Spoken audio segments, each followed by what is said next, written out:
Bienvenidos sean todos a Negocios Invertidos, el programa dedicado a los negocios, emprendimientos e inversiones. ¿Cómo estamos hoy día, Pablo? Bien, ¿y tú, Ricardo? Bien, bien, también. Pablo, ¿de qué vamos a hablar hoy día? Vamos a hablar de los commodities, ¿o no? Exactamente, los commodities. ¿Qué son? Sí, es un término como un poco abstracto, medio raro cuando uno parte invirtiendo, que como que uno lo escucha a la pasada, pero al final uno no entiende bien a qué se refiere. Ahí, Ricardo, parece que tú tienes una definición más o menos. Son, académica ni mucho menos, pero para que se entienda, los commodities o las materias primas, como también las conocen, son productos básicos que se utilizan como insumos en la producción de otros bienes y que pueden ser utilizados en el comercio o en el sector financiero. Son materiales tangibles que se pueden comerciar, comprar o vender. Su principal potencial es su transformación en otros bienes de mayor elaboración y valor en el mercado. Eso es lo que son los commodities. Perfecto. Sí, bueno, y obviamente los commodities más conocidos son, como dice Ricardo, materias primas. El concepto commodity, de hecho, se lo han acuñado, por ejemplo, incluso al Bitcoin, por ejemplo, que puede ser incluso un nuevo commodity. Hay personas que hablan de esto, pero yéndonos como más a la definición más académica, como dice Ricardo, los commodities más típicos que podemos encontrar son las materias primas, y dentro de las materias primas, las más conocidas, el petróleo y el oro.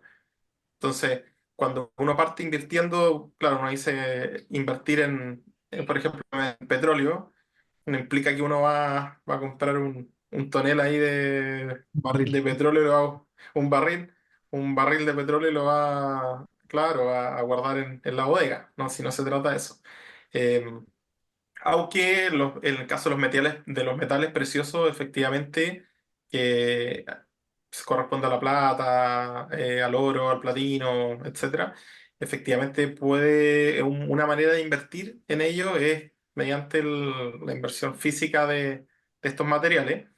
Eh, lo tocamos en un episodio, también lo vamos a dejar por ahí. Cómo invertir en este tipo de materias primas, también me gustaría volver a recalcar distintas maneras, distintas opciones de invertir en los commodities, ya que tenemos este concepto, pero ya en un término más amplio. Bueno, acá en Trading, para mostrar un poco lo que son las materias primas, hablamos del petróleo y, bueno, metales preciosos, que tenemos, por ejemplo, el oro, la plata, el cobre, también un commodity que se transa harto. Y esto, en este caso, no quiero entrar en detalle de temas como de derivados financieros y cosas más complicadas que también se puede invertir en ello, con los futuros y todo ese tipo de cosas. Eh, Como lo mencionamos en el video anterior, una cosa, o sea, una manera de invertir es con ETF que sigan al commodity. Y acá el más fácil es, por ejemplo, voy a seguir el de la plata. Eh, este es un ETF, por ejemplo, que replica el comportamiento del commodity. Acá sí podemos ver, voy a poner en doble pantalla. Claro, entonces acá, por ejemplo, podemos ver, más o menos ahí se entiende, que es un ETF que va siguiendo aproximadamente también el precio del commodity en cuestión. En este caso es el SLB, que sigue el precio de la plata, pero también está el GLD, que sigue el precio del oro, y además hay varios ETF, o sea, no es solo uno. Hay varios ETF que siguen el precio del commodity en cuestión. Podemos ir al precio de las mineras de oro, por ejemplo,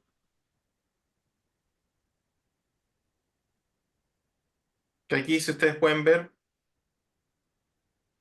también replica un poco el movimiento del oro, pero con un nivel apalancado, por así decirlo.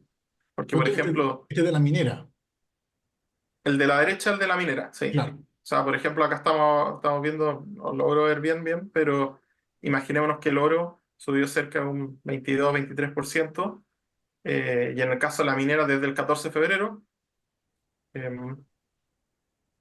ya casi tomamos la fecha desde el 14,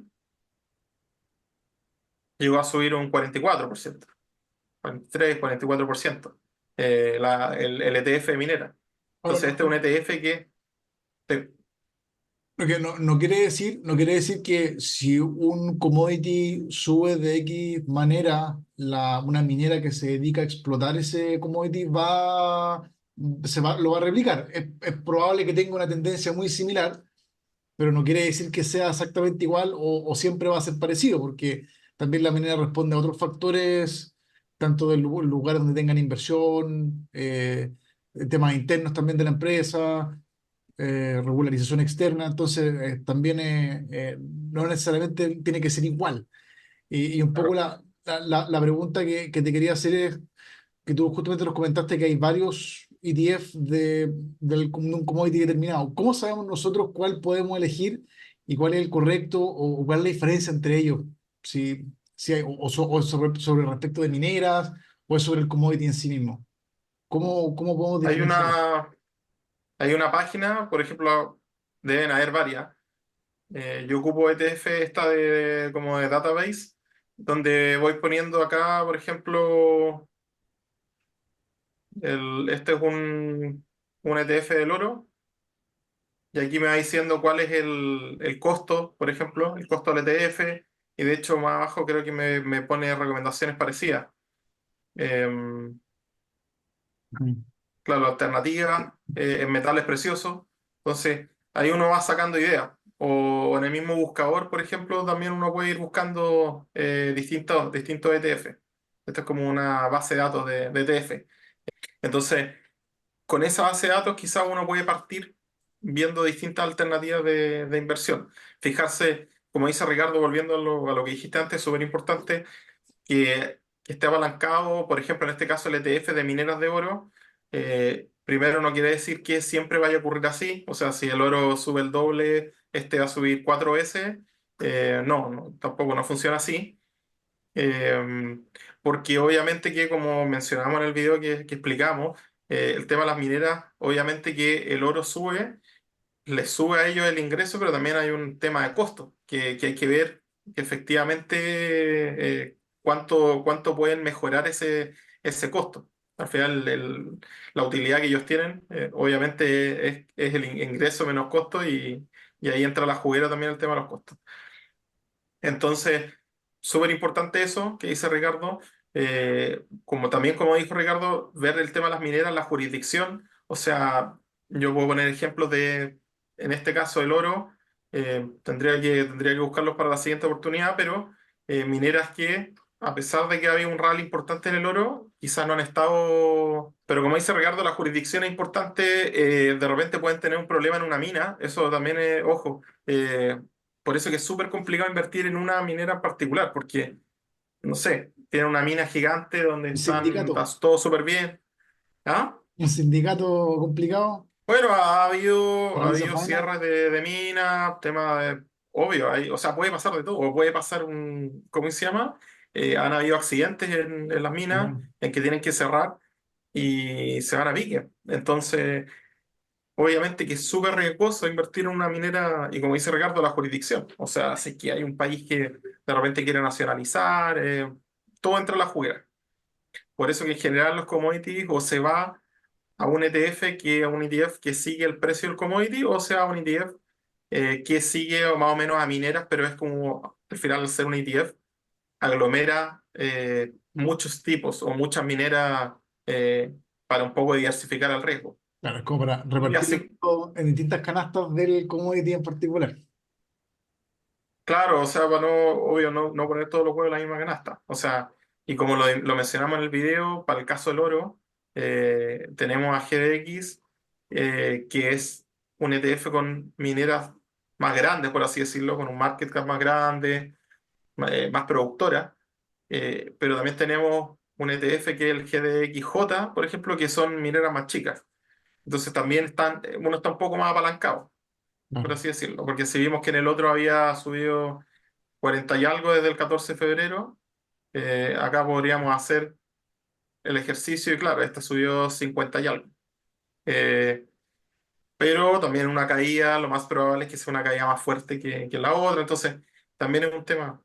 Y también hay ETFs apalancados incluso de minera, pero ese no es, también lo conversamos. No es recomendable para personas cuando están iniciando porque la volatilidad es gigante. Cualquier decisión y cualquier acción que hagan en bolsa tienen que estudiarla bien y tiene que ser algo personal. Esto no es asesoría financiera ni mucho menos. Tendrán que consultarlo con su asesor, si es que tienen. Finalmente, Pablo, yo sé que lo hemos comentado anteriormente y lo hemos también discutido en algunos otros episodios, pero ¿cuáles son los motivos de por qué yo invertiría en un commodity y no en otra acción? ¿Cuál el incentivo? ¿Por qué invertir en commodity? Porque si bien es una de las inversiones más riesgosas, encuentro yo, creo yo que si uno puede estudiar bien el commodity en cuestión, al ser cíclico, porque esto es un ciclo, al final hay veces en que el periodo del precio está muy abajo y hay veces que el precio está muy arriba, pero al ser cíclico, uno se puede aprovechar de esta ciclicidad, no sé si existe la palabra, eh, pero uno se puede aprovechar de este movimiento al final, y al tener estudiado el commodity, aprovecharse cuando todo se ve oscuro, sombrío y el precio está muy abajo y todos piensan que ya nunca más se va a usar el commodity. Uno se puede aprovechar de ese momento, invertir y dejarlo correr, obviamente con una volatilidad tremenda, porque como ustedes, yo creo que han visto en general en los mercados, nada sube de forma constante y continua por siempre, sino que va subiendo y bajando, pero va teniendo una tendencia. Entonces, manteniendo cierta tendencia. En el caso de los commodities, yo diría que es con una volatilidad aún mayor. O sea, esta tendencia hacia arriba cuando uno agarra un ciclo positivo es aún mayor, la volatilidad que hay. Entonces, hay que tener harta guata y harta preparación. Por eso que los commodities en general quizás es para gente que ya lleva invirtiendo un tiempo y tiene que estudiar bien el commodity en cuestión. O sea, además de la empresa, si yo quiero invertir en una empresa de oro, de plata, lo que sea, si yo quiero invertir en una empresa de oro, por ejemplo, tengo que estudiar muy bien el oro. ¿Por qué sube? ¿Por qué baja el oro? Además de la empresa. Entonces, y aún así puedo tener todo estudiado y hay un accidente en la mina y nada. Es súper riesgoso, pero tenemos esta potencial subida que la verdad que da buenos retornos cuando uno la pilla en el momento correcto. Buenísimo. Bien, si les gusta este tipo de contenido, recuerden señalar los comentarios, denle me gusta y suscríbanse al canal si también quieren más de este tipo de contenido u otro también para que puedan seguir viéndolo y así también no se pierdan nuevos episodios. Muchas gracias, Pablo. Que estén Que bien, estén bien. cuídense. Vale. Chao.